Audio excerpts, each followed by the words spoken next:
So I'm not sure what I'm asking, but in a way I want some words or some ways to specifically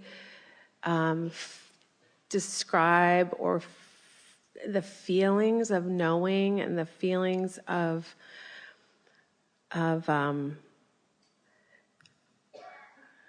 I start to just, if I feel my alignment, a lot of times I can't really look at what is around me because that'll just take me out of alignment. The thing that's interesting is that take a word like love and feel it for a moment. Pick an object of attention, someone that's really easy to love. For many people it's a pet or a really small child. Pick something that's easy to love and just focus on it and let the feeling wash over you, but recognize the difference between feeling love and trying to articulate it. Mm-hmm. And we just want to say to you that often in the effort at articulating, you take yourself down a wild goose chase that you don't need to go down. So we're encouraging you to be less chatty unless the words are inspired. Don't try to talk, just talk when it feels like it. Now, having said that, this is really an important sort of excursion that you might not have seen coming, but we really want to talk about this.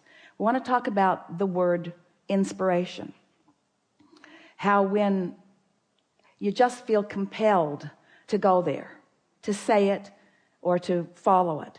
And this is a part that you probably have not considered, but it is part of this leading edge conversation. You can be on a disc that feels like anger and have spun there long enough that you've really got strong momentum going, and you will be inspired to words. You know what we're talking about. You can be in depression. Oh, yeah. And you can be inspired to words. Yeah. You can be in elation and be inspired to words. So we're just saying, pick your disc. Pick your disc and then reach for inspiration. So that'd be a good way to do it. Lie in your bed before you go to sleep at night and just anticipate that tomorrow you're going to feel great. And when you wake up, just say, okay, I choose this disc. And how would I define that disc? Since I seem to need to put words to something, I need to focus on it. What to me best represents that disc? And then find some words and focus on it. But don't try to force it. Just try to prime the pump just a little bit. And in that absence of resistance, the pump will be primed and the inspiration will begin to flow. And then if you've got a journal with you, Esther sat even before this gathering waiting for her cue of the music, and she is typing in her iPhone inspirational words that just cue her right there. Fun, always fun. Fun, always fun. She just typed it with her thumb 2 or 3 times. Fun, always fun. Mm-hmm. Always fun. And anything that just causes you to focus and feel, focus and feel, focus and feel, focus and feel. It's not a complicated thing. Focus and feel. Yeah, I remember you one of the workshops talking about, like meditating, just like just when I like I just want to feel. A lot of times there are no words. You see, we have some understanding. We have a premise that we begin with that says, if you don't do that thing that you do, your vibration will automatically raise. Well, do you believe that? Have you shown that to yourself? Mm-hmm. Mm-hmm. Do you believe that unless you do that other thing, do you believe that you have habits of doing that other thing?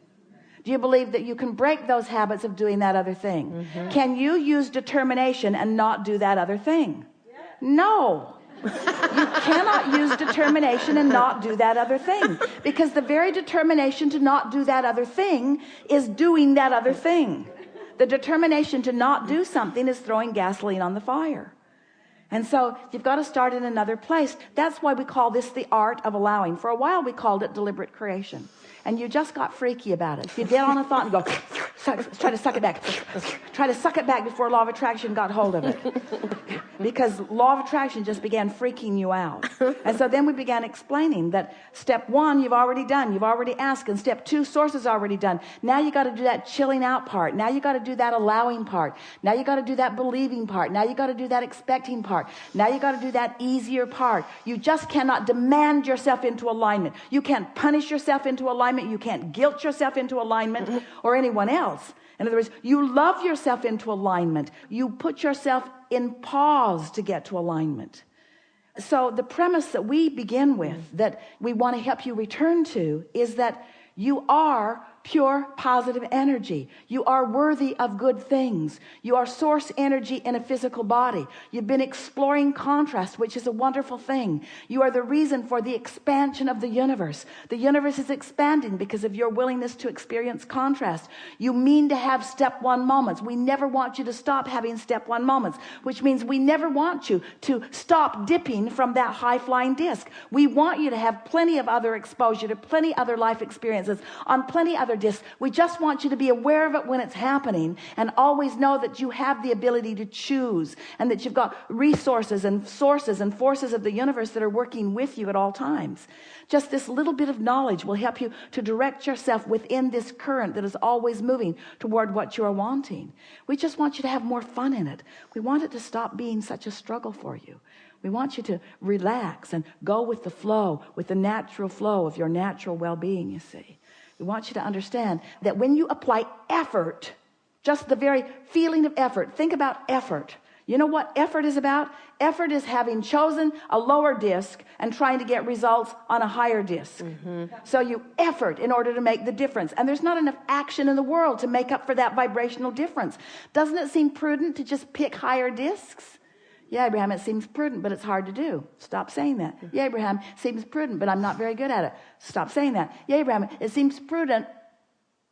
It seems prudent. I don't really want to talk with that yet. I don't want to talk about this anymore. It seems prudent. It seems prudent. It's just not the easiest thing to do, but it's getting easier. I'm getting better and better at it. It's easier and easier for me on different subjects.